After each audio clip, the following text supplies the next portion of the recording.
बगिया के मोबाइल में डालते रहते कली लागेलू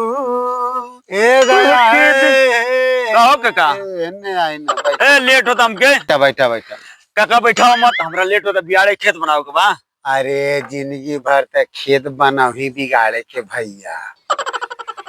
और सुनीला रमेशवा के शादी तय रहा। हाँ अरे परसों बारात है भैया 15 तारीख के। हाँ वही में हम नया कपड़ा बनवा रहे हैं कि चलेंगे तो शादी ब्याह में थोड़ा नाचेंगे गाएंगे। हाँ लेकिन भैया और जो लड़किया से सदिया ओकर तय रहे ना हाँ ओकरे माई के लेके भाग गया।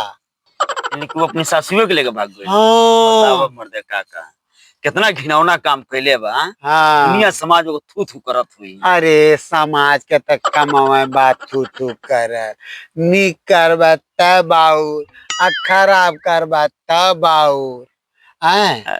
लेकिन भैया आओ कहाँ 21 साल का लड़का अब 55 साल के ओकर माई मजा तो लेते होई।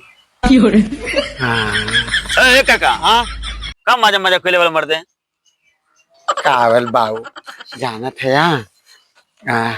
अब बुढ़ौती हमारा आ गई है।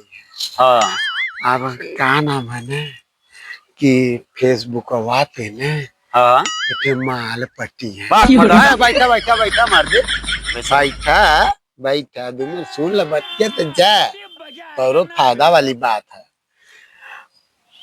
25 साल का लड़किया है और रोज फेसबुक पे कहते मिले।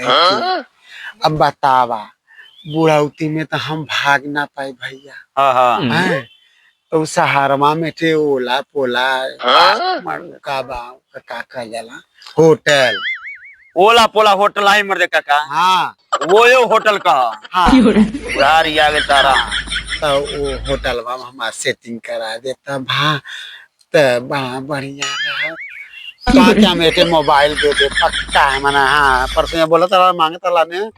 हाँ एक काका हाँ, मोबाइल तो मैं चाह तो एक मोबाइल हमारे तरफ से गिफ्ट ले लिया। बस खाली एक रूम हमारा सेट करा तो समझा काका तार रूम अरे थोड़ा तार रूम सेट। हाँ काम भी ओके ओके बाकी एक बात जान लो। हाँ बोला हमार नाव कहीं भी आवे के ना चाहिए ना न बिल्कुल ना आई भैया। हवा के तो पते ना चली हाँ तो समझ तेरा काम हो गए ना। ठीक है तो ठीक है हम चलता नहीं जा जा तार काम समझा ओके बा ओके ना। बाकी ध्यान ले कि हमरा वो ना पता चली। ठीक है जा जा ये बाबू। हाँ कहो 25 साल के अब 55 साल मजा तो